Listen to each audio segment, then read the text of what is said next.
Olá, eu sou Zé Poesia, poeta e compositor. Você está no Zé Poesia Videocast, um espaço dedicado à poesia, música, cultura, educação e outros assuntos. E por falar em cultura, nós temos aqui um convidado muito especial que irá falar sobre o seu novo livro chamado Recoja Ona, Caminhos Cruzados. E nós iremos entrar nesse livro, ele vai falar dos seus personagens, da história, do contexto e o que levou a escrever esse livro, a sua inspiração, o seu processo criativo e tudo aquilo que nós podemos perguntar, ele vai falar em detalhes aqui conosco, ok?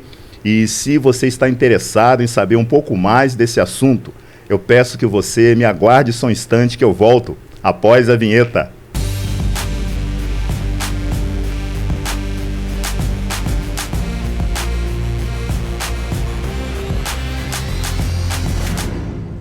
Ele se formou na Faculdade de Medicina de Campos em 1992. É pós-graduado em Cardiologia. Atualmente ele trabalha no CTI do Hospital Ferreira Machado e em São João da Barra. Começou a escrever fazendo contos e pequenas histórias para estimular o gosto pela leitura nos seus filhos. Eu estou falando do Dr. Berilo Marinho. Dr. Berilo Marinho, muito obrigado pela sua aceitação de estar aqui conosco, aqui no Zé Poesia Videocast. É um prazer estar aqui e fiquei emocionado com o convite, né? E estou à disposição para as perguntas. Doutor, qual seria a premissa do seu livro? O que o seu livro abrange? Qual é a mensagem principal que o senhor quis passar para os leitores ao ler o seu livro? Trata-se de um romance e que o que marca nisso tudo aí é a luta dos diversos personagens em diversas situações e em diversos cenários. Então, não trata-se de uma história linear, porque os personagens eles surgem e depois a gente vai contar a história da origem desse personagem. Então, passa desde de 1883, na captura dos africanos, o transporte nos navios negreiros, e a partir daí vai surgir os personagens do livro. Mas o início, o primeiro capítulo, fala de pessoas que são, vamos dizer, os parentes desses que já vieram da África. De onde surgiu, então, a ideia do livro? Como ele começou a ser gerado dentro do senhor, passou pela sua cabeça? E aquela pergunta que todo mundo faz, né, do escritor: o que passa pela cabeça do escritor que começou a germinar? Qual foi o primeiro insight, a primeira ideia que o senhor teve, depois desenvolveu até chegar ao livro até agora? Não é o primeiro romance que eu tento escrever, né? Já há muito tempo, 30, 40 anos atrás, eu sempre iniciava alguma coisa assim, sem pretensão nenhuma de publicação nem nada. Era um prazer que estava realmente desenvolver uma história assim, e a gente vê a força que o personagem tem, e o personagem acaba dominando a gente, tá? E esse romance começou com uma história breve que eu pensei em fazer, ambientado no lugar onde eu nasci, na cidade onde eu nasci, e onde meus pais nasceram, né? E à medida que o personagem foi aparecendo, à medida que os personagens iam aparecendo, eles iam ganhando corpo, e a partir daí vai desenvolvendo a ideia. Não teve assim, vou fazer algo pensando dessa forma, assim não. Acaba que o personagem é quem ganha a gente. Então, assim, o personagem ele foi surgindo, e o senhor foi, aos poucos, foi modelando ele e tal, né, até ele tomar corpo, tomar forma. E o senhor, assim, de alguma forma, o senhor se baseou em alguma pessoa real? Os personagens, eles são inteiramente fictícios, ou o senhor teve um molde de uma pessoa real? Sempre tem um molde, né? Sempre tem um molde. A gente, quando vai descrever, a gente vê alguém ali, imagina alguém que já passou na vida da gente, entendeu? Falando fisicamente de cada personagem desse, tá? E quanto às ocorrências, essas a gente vai criando à medida que vai desenvolvendo. E o senhor teve assim uma identificação mais próxima de qual personagem? Essa é uma boa pergunta, né? E ela é difícil, porque na elaboração da capa, né?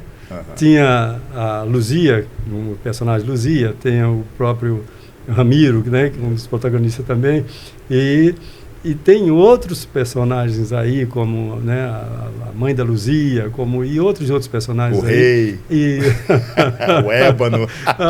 Exatamente, entendeu? Como não dizer que ele entrou ali e marcou? Isso, né? Isso aí. Como não dizer que esse personagem aí, o rei de ébano, entrou ali e marcou, né? Não tem como, tá? Mas isso tudo, realmente a imagem, a gente já viu alguém parecido, a gente já viu que inspirou a descrição. E o nome Recoja Ona, diga assim, como é que ele surgiu? Esse nome foi interessante, né? Eu lembro que tinha até um outro nome, mas eu não lembro qual é mais hoje, né? Assim, porque eu costumo pôr um título e depois começar a desenvolver a partir dali, mesmo que aquele título ali na partir da terceira página já não tenha mais sentido, mas desde a época do vestibular, quando eu ia fazer uma redação, eu fazia primeiro o título, para a partir dali. E esse Recojona foi ideia da minha filha, pela linguagem dos personagens, né, a linguagem de origem, o Yorubá, tá, que significa caminhos cruzados. Aí minha filha leu e falou de caminhos cruzados, seria um bom título, né? E depois ela teve a ideia, vamos ver como é que é em Yorubá. Aí nós colocamos aí Recojaona. Interessante.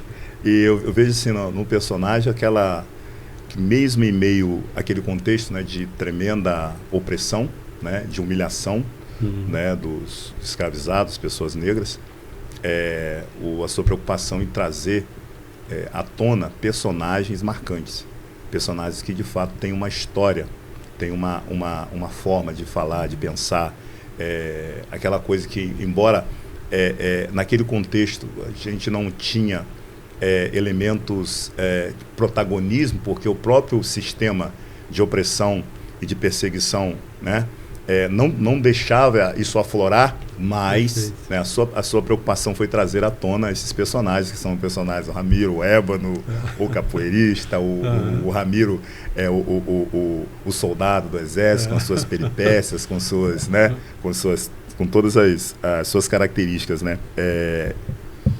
Esse livro, ele foi escrito em quanto tempo? Assim, qual o tempo que você... Tem aquele período da escrita, sim, tem aquele período de ir e voltar. Sim, quanto tempo, mais ou menos, o senhor levou para escrever o livro? Aproximadamente 1 ano e meio. 1 ano e meio.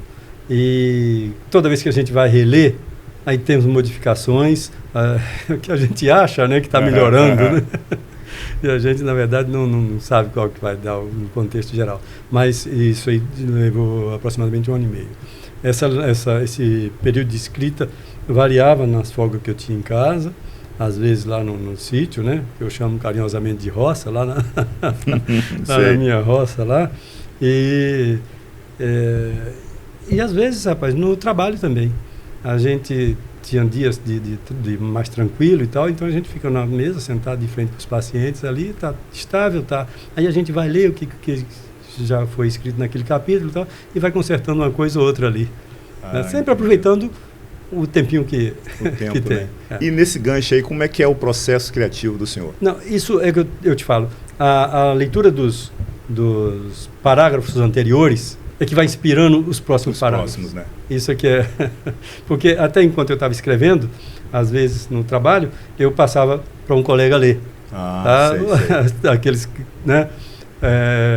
Não, ficou legal e tal. Aí a partir daí eu acrescentava mais algumas escritas e tal. E eu falei, nossa, como encaixou bem, como calhou, é isso que eu queria, era esse feedback aí. Entendi. Então escrevia... Sim. Voltava a amostra ao teste e as pessoas achavam interessante. Na verdade, não as pessoas, não tem sempre uma vítima que a gente pega assim, vai, lê aí para mim, fala aí, entendeu? Tá. Aí depois eu voltava ali aqui e falei, nossa, como é que pode ter gostado disso? E às vezes a gente modifica tudo, sabe? É um processo que eu não posso dizer que sou escritor, eu escrevi, né? Não, eu sou escritor, né? Então, a gente fala no processo criativo, ou seja, o senhor como médico tem uma vida muito corrida, né? Então, a gente percebe assim, como o senhor falou um pouco, nas entrelinhas, entre o seu trabalho Sim. e tal, o senhor vai escrevendo aquela... E o senhor tinha um horário para o seu... Assim, eu vou escrever nesse horário, ou Não. a escrita acontecia quando dava para... Né? A escrita acontecia quando dava. Já fiquei 1 mês e meio parado sem pegar. Tá? 1 mês mais de trabalho. Isso. Não levava o computador, às vezes, e tal. E mesmo lá no meu cantinho, lá na roça, eu nem sempre tinha o tempo para pegar e escrever. E o senhor acha, quanto assim, em termos da reescrita? Então, começou a escrever, caramba, para, e volta. Esse processo de indo e vindo, esse processo de pegar, olhar, isso tá uma porcaria. Amassou, joga fora aí, escreve de novo, até burilar, até sair aquela coisa que seja agradável para o senhor. Porque a gente que escreve, né, na minha área de poesia e tal, a gente primeiro, o maior crítico somos nós mesmos. Sim, sim, beleza? sim. A gente escreve, poxa, tá legal, aí eu passo para o outro. Então, enquanto não tiver legal para mim, mesmo que a pessoa fale, tá lindo, tá maravilhoso, mas se não tiver bom para mim, eu não passo para frente. Como é que o senhor entende isso? Faz isso? Não, aqui na escrita, nesse caso do romance, acontece muito da gente modificar um pouco aquele parágrafo, mas a primeira ideia acaba que perpetua ali, entendeu? A primeira ideia, poucos parágrafos foram tirados realmente assim, tá? A gente vai melhorando em cima daquela primeira ideia ali. E assim, a questão da capa, né, do livro, aqui ó, a capa do livro, Record Jaona. E o senhor participou da produção da capa? Sim, a ideia, como é que foi essa questão? Essa capa, eu tinha em mente essa capa. Ah, sei. E eu tenho um sobrinho que trabalha com isso, faz design gráfico e tal. E eu descrevi como eu gostaria que fosse a capa. Tá? Entendi. Ele tinha lido, então ele já tinha ideia dos personagens. E ele mandou um esboço riscado de caneta assim para mim, não fotografou. Eu digo, é isso que eu quero aí. Tá. Legal. Aí minha filha, né, pesquisou as imagens, ela estava com 12 anos de idade. Sei. Tá? Pesquisou as imagens, montou aproximadamente o que está aí. Tá? E essas imagens eu mandei para a editora e o capista fez o restante. Aí passou para o meu sobrinho lá, que foi que deu uma ideia maravilhosa. Tá? Aí tá, inclusive, essa ideia do nome, o tipo de letra usado aí no título, tudo isso foi do meu sobrinho lá, que ficou muito bom e mudou né? consideravelmente. De fato, a capa está muito bonita mesmo. Vou mostrar de novo aqui a capa. Record Jaona. A capa ficou muito bonita mesmo, bem... E o interessante, né, que o livro, né, um filho, né? Então você quer colocar a roupa no filho da melhor maneira possível. E a roupa é a capa.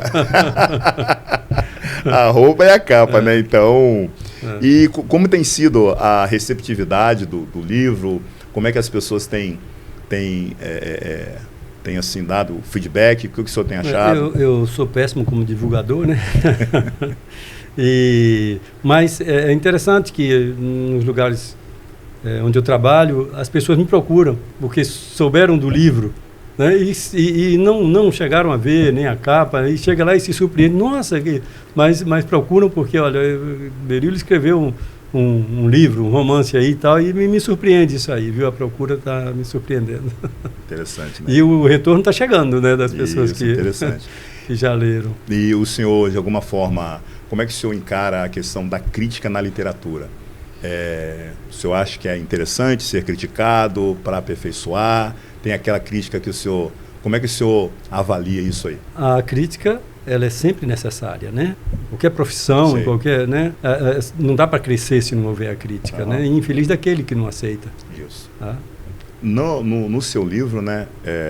Eu acho que aquela ideia que a gente percebe no livro histórias inspiradoras de pessoas que viveram num contexto de extrema opressão, mas que têm a sua voz, conseguem, né, trazer e fazer valer a sua história, né? Dentro de uma história de opressão, de perseguição, personagens inspiradores, interessantes, que podem, de fato, brilhar em meio à tremenda contradição da vida, ou tremenda oposição em relação a isso daí. De que forma o senhor pode trazer a experiência dos seus personagens para a vida presente? Os personagens sofreram humilhações e superaram isso com dignidade, superaram isso com atos de coragem, de bravura, sem se valer da violência. Esse é um ponto muito importante de cada personagem que tem. O interessante é que a gente vai lendo o livro, né, e a gente vai como se fosse entrando num filme, né? O filme vai acontecendo, você vai... Parece aquele telão assim diante de você. Estou ouvindo muito isso. E você vai vendo. É gratificante. Né, questão da guerra, ou seja, o senhor tem uma capacidade muito boa da questão da descrição, porque quanto mais detalhe a descrição, ela vai sendo feita, mais nítida a imagem. É como se você colocasse colírio nos seus olhos. Okay? Uma coisa é você enxergar a seco, né? Outra coisa é você botar ali aquele colírio e você consegue ver isso. Então a gente percebe a sua assim, a profundidade nos detalhes, e esse detalhe faz com que os personagens e os seus feitos sejam nítidos. E isso que dá essa ideia do filme. Essa ideia é interessante do filme. E assim, eu achei muito interessante. Como foi para o senhor, o que o senhor se utilizou de material, de pesquisa, o senhor se debruçou sobre o que para escrever esse livro? Pesquisas foram várias, pelas várias épocas que estão descritas aqui na história, né? Desde a época do escravagismo, passamos pela Guerra da Tríplice Aliança, né?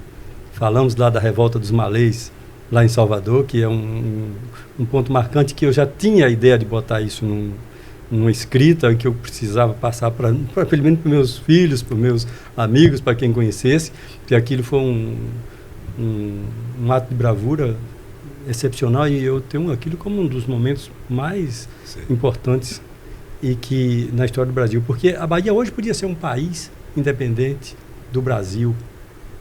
E, sobretudo, o brasileiro e até muitos baianos não conhecem essa história da Revolta dos Malês.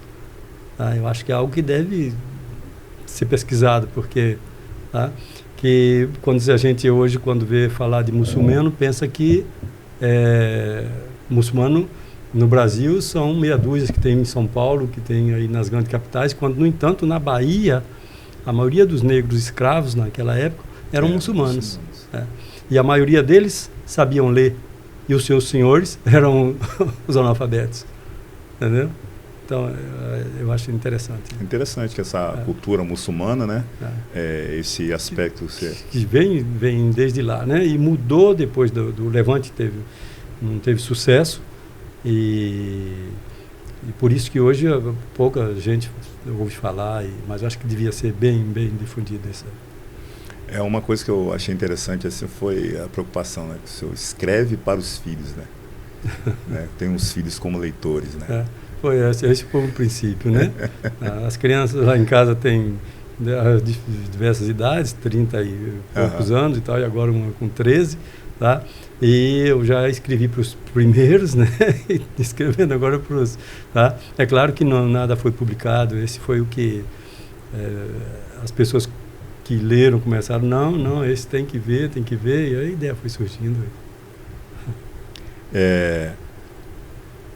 Então, assim, voltando à pergunta, né, e aquele ponto, a escrita, o período a rotina, então o senhor não tem uma rotina fixa, né? Não. O senhor tem uma rotina adaptável. Adaptável, perfeitamente. Adaptável. Isso passa até por quanto você está cansado ou não depois do plantão.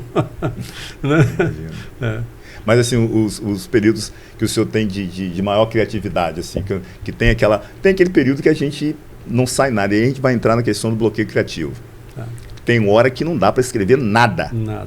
Mesmo se forçar a barra, não tem E você tenta escrever durante meia hora, 1 hora, dá a impressão que você tem 32 horas ali, do quanto te esgota aquilo, aquela tentativa. Isso aí eu senti muito, viu? Eu senti muito, viu? E aí você de repente vai, deita um pouco e daí a pouco vai, melhora para sair. Olha, eu sempre tive apesar de poucas vezes eu fazer isso aí na madrugada, de sentar na madrugada, mas aquelas passagens assim que você acorda à noite, fica pensando e tal, e está lembrando daquilo que você está escrevendo, às vezes ali vem muitas ideias. Ali eu fixo a ideia para depois desenvolver uma determinada passagem. Por exemplo, tem personagens aí que eles surgem assim, que eu lembrei, eu digo, isso aqui ficaria interessante e tal. Vai conseguir. Depois esses personagens vão se juntar, por isso que o nome é Caminhos Cruzados, né? Vai, né? Cada um tem as suas vidas independentes, mas de alguma forma tem uma interseção né, entre eles, né? Ele fala sobre a questão por exemplo, essa dificuldade do bloqueio criativo, né, que acontece com todo mundo que escreve. Sim. E como é que o senhor quebra esse bloqueio?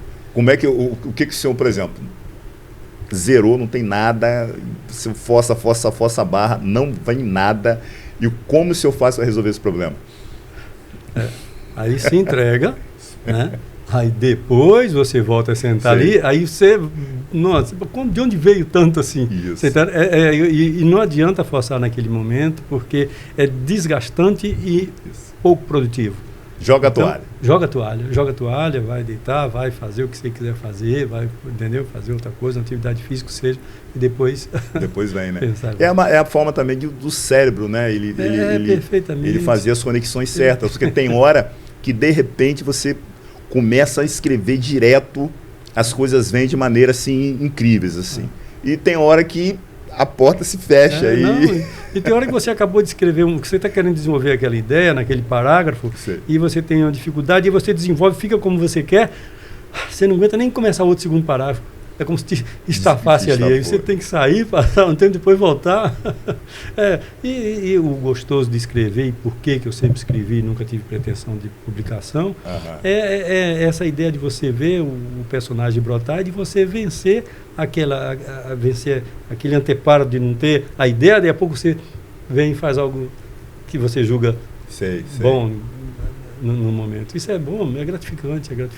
Pô, muito interessante. O senhor já chegou a escrever e o senhor disse que o senhor teve um espaço, né, de tempo, né? Começou a escrever, deu uma parada, é saída e volta, né? O senhor escreve, para, porque não tem como escrever direto, né? E como é que o senhor entende essa questão da inspiração? O senhor acha que existe inspiração? A inspiração é a transpiração? Como é que é isso daí? Olha, eu tenho um livro que durante muito tempo foi meu livro de cabeceira, assim, que eu lia alguns capítulos, lia algumas páginas e aí saltava Os Sertões, de Euclides da Cunha. E eu discutia com isso, muito tempo atrás, eu discutia com um colega, que a gente trabalhava junto no plantão, e eu fazia xerox de determinadas páginas e dava para ele ler, para mostrar a inspiração do escritor naquele dia e o quão diferente estava ele no outro dia, que escreveu um outro capítulo, que escreveu outra página ali. Tá? Então, não é a mesma coisa todos os dias. Tá? Eu fazia muito isso com esse livro que é encantador, né? Os Sertões. E eu lia 2, 3 vezes um capítulo, tá? E depois lia um outro capítulo para sentir, eu digo, poxa vida, como o homem estava inspirado nesse dia aqui. Então, e acontece isso com a gente, né? Você escreve, sabe que tem dia que você se surpreende com o que você escreveu ontem, né? Você fala, nossa, ontem eu estava... E nem sempre é a mesma coisa todos os dias. Eu acho que essa questão, né, é um conjunto de coisas que acontece com a gente, é o contexto, né? Eu acho assim, que a inspiração, naquele sentido meio mítico, né? Meio aquela coisa de... místico até, de alguma coisa, você está num êxtase, numa situação tal que você... Isso daí pode até acontecer, mas é 10, 15%. O resto é sentar e escrever e dar o seu jeito. Né? E dar o seu jeito. Eu acho assim que o senhor, para mim, serve de inspiração, porque eu tenho 3 romances pelo caminho, né? Pela metade. Então, eu comecei a escrever o Infanto Juvenil, dei uma parada, escrevi um romance religioso, um suspense, né? Parei também, o terceiro foi assim. Então, eu fico muito assim, a primeira vez, né, que eu bato, entrevisto um autor, né, e me sinto honrado por essa oportunidade, e serve de inspiração, porque se a gente não parar para dar o nosso jeito, não sai nada. Não sai nada. É procurar aqueles espaçozinho de tempo que tem ali, né? Mas me conta um pouco quem é a pessoa Berilo Marinho. Baiano. Tá? Sou de uma região bem seca lá no Nordeste, né? No sertão da Bahia. E completando 18 anos, fui estudar em Salvador e de Salvador para São Paulo. Eu até brinco muito, eu digo, todo baiano que se preza tem que passar para São Paulo. Tá? Mas sempre estudando. E em São Paulo, depois de vários trabalhos, de trabalhar em diversas coisas, de trabalhar em bar, depois barraca de feira, depois supermercado e assim, tá? Mas nunca deixei de estudar. Chegou uma época que eu passei 1 ano e meio tendo só 2 aulas, porque o trabalho que eu acabava 8 horas da noite, mas eu pagava o cursinho e tinha as 2 últimas aulas. Fiquei 1 ano e meio assim, entendeu? Para não esfriar. Digo, se eu parar, eu não volto mais. Tanto que eu, quando passei no vestibular, tinha 30 anos. Né? Era 17, 18 anos a idade dos meninos lá e eu no meio. É interessante, né? Porque o senhor é uma pessoa bem-sucedida, né? Veio de um contexto, né? Desfavorável, teoricamente, num contexto de dificuldade. Mas o senhor é um médico, né, uma pessoa que tem uma alta instrução, ocupa um cargo, né, de fato, de um status social, né, é uma pessoa negra, e eu vejo assim que a gente vence o racismo, o preconceito, sendo nós. Seus personagens são personagens de guerra, não são vítimas. São vítimas, mas não absorvem o vitimismo. Entendeu? Então, essa que é a questão que a gente tem que discutir sempre. Tem isso aí. No romance tem muito disso. Não tem vitimismo ali. Tá? Ali tem eu sou eu e vou viver a minha vida e isso faz vencer. Isso. Essa é a história, né, de você fazer um limão com uma limonada. Né? E ao contexto, nós sabemos que o mundo não é justo, né? O mundo não vai ser justo com um judeu, com negro, com mulher ou com qualquer, como dizem as chamadas minorias. O mundo não é justo com nada, porque nós vivemos um contexto de injustiça, de inquietação, de confronto, mas se a gente não lutar, se a gente não fizer o nosso nome, a gente acaba sendo engolido. Então o senhor é um exemplo dessa luta, né? E coloca isso muito bem nos seus personagens, que em meio àquele contexto todinho de escuridão, de opressão, fizeram valer a sua voz. E essa, para mim, assim, é das mensagens maiores do livro, né? Que não importa onde você esteja, você tem que ser você e alcançar os seus objetivos. Então a gente está iniciando, assim, indo para o fim, né, dessa entrevista. E eu gostaria, assim, de perguntar ao senhor como as pessoas encontram o senhor para falar mais sobre o livro, para discutir, para tirar dúvidas em relação a isso. Com o nosso horário, né? Parece... eu estou à disposição, tá? Meu telefone, está à disposição. Eu não sou muito de redes sociais, então você não vai me ver, né, muito em redes sociais, é tanto que para divulgar o livro eu estou tendo esse problema aí, agora que estou pedindo ajuda às crianças, né, aos meus filhos, e para a gente... mas eu estou à disposição, meu telefone está aberto a qualquer pessoa e a gente vai discutir, inclusive até com alguns colegas médicos, né, eu falei, nós temos, estou à disposição para discutir os casos clínicos que tem aí no livro também, porque os personagens adoecem aí.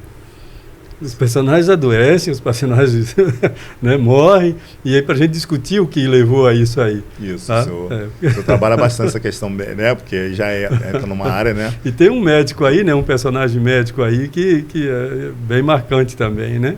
Entendeu? Então, eu até botei nisso na dedicatória, que eu estou à disposição para discutirmos os casos clínicos. E as redes sociais do senhor? O senhor tem Instagram? Eu tenho Instagram. Tá? Me colocaram no Instagram. Ó, uma coisa assim, que não tem como fugir disso. Não tem como fugir disso. Não tem como fugir disso. Eu sei que o senhor é meio não. fechado e tal, não tem como. É Instagram, é a presença na mídia, precisa, entendeu?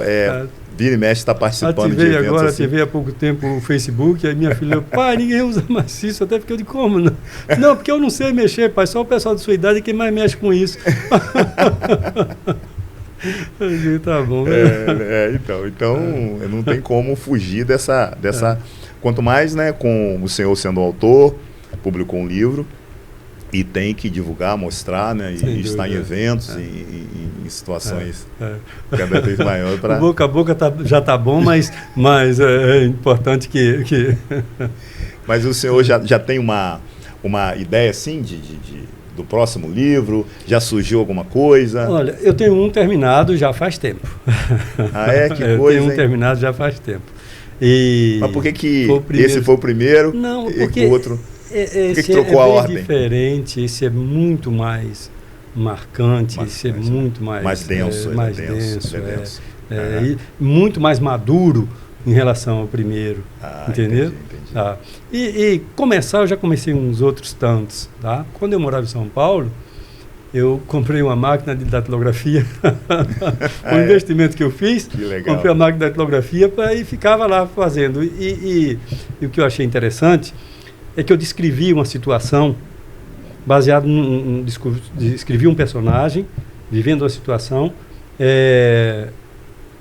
e passei, deixei lá em cima da mesa e tal, e um amigo, um conterrâneo, foi me visitar de surpresa em São Paulo, tá? E chegou lá, ele sentou ali e tal, eu falei, tá, vamos sair então, ele entrega, tomar banho, ele pegou esses papéis, começou a ler, ele falou, você descreveu a barraca de mamãe?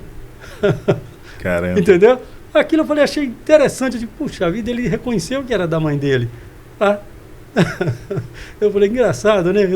Aquilo ali, eu falei, pô, legal, mas não tenho ideia daquela história que eu iniciei, não tenho mais ideia de nada. Eu lembro disso que me chamou a atenção dele reconhecer que reconheceu, reconhecia, né? Ali. Entendeu? Então o outro livro que veio primeiro do que o primeiro. Perfeitamente. Então aquele outro se viu como rascunho? Ou o senhor pretende colocá-la à tona? É uma história razoável, sabe? Eu até voltei a folheá-lo agora há pouco tempo. Sei. E já comecei melhorando algumas coisas e tal. Tá? E porque esse aí, a minha menor, não leu ainda. Tá? Eu já fiz já imprimi, deixei lá, está lá na estante dela lá, tá? Para que ela leia. Eu estou esperando porque ela teve um senso crítico muito bom. Sei. Quando leu esse aqui. Apesar da pouca idade, teve um senso crítico muito bom e foi responsável por algum dos capítulos aí, entendeu? Algumas passagens. Legal. Porque perguntou por que não tem isso. E eu fui refletir, precisa ter. O senhor sente que os seus filhos, um deles, tem essa pegada de escritor? Tem, ela gosta disso, ela se destaca lá na turma dela. Legal. Né? Quando as professoras pedem para fazer alguma história, alguma coisa assim, ela tem esse... Tá? E bem que a minha filha mais velha tirou nota máxima na redação, né? O pai que tem o contexto que tem, meu filho, isso aí a gente... Entendeu? Lendo direto, o pai escritor. Ela deve tirar 10. Isso aí a gente teve lá em casa. É a obrigação dela tirar 10. Em casa tem graças a Deus, sabe? Isso. Todos 4 tiveram essa facilidade com escrita. Isso é muito bom. Não quer dizer que vão ser escritores, mas tiveram essa facilidade, porque o primeiro termômetro é aquela redação do vestibular, né? Aquele é o primeiro termômetro. Uma outra teve uma nota muito boa também, teve até uma redação que foi bastante contestada pelos professores dela, o porquê de não ter tido uma nota maior, isso ele gerou. Isso é interessante. Qual, assim, o conselho que o senhor dá para pessoas que querem escrever o seu livro, o seu romance, estão pensando, nunca colocaram a mão para começar a escrever, ou aqueles que já começaram e não terminaram? É sentar e escrever. Porque tem que estar em frente ao computador. Hoje é o computador, né? Hoje tem que estar em frente ao computador para que a inspiração chegue. Se tratando de romance, eu acho que a poesia é bem diferente, né? A poesia você senta com um lápis e um papel de frente para o mar e, na verdade, uma paisagem, alguma coisa ali, aquilo te inspira. É um pouco diferente disso aí. Tá?